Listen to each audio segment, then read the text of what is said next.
Jonah's displeasure rebuked. But it greatly displeased Jonah, and he became angry. Then he prayed to the Lord and said, Please Lord, was this not what I said when I was still in my own country? Therefore in anticipation of this I fled to Tarshish, since I knew that you are a gracious and compassionate God, slow to anger and abundant in mercy, and one who relents of disaster.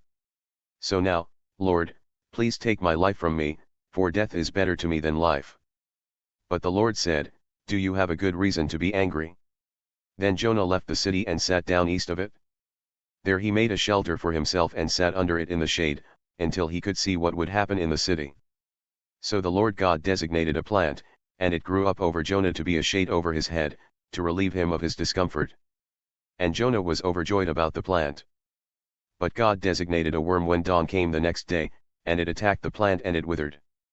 And when the sun came up God designated a scorching east wind, and the sun beat down on Jonah's head so that he became faint, and he begged with all his soul to die, saying, Death is better to me than life.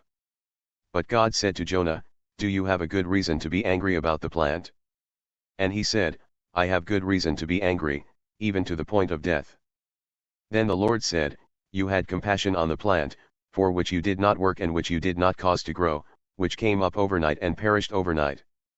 Should I not also have compassion on Nineveh, the great city in which there are more than 120,000 people, who do not know the difference between their right hand and their left, as well as many animals?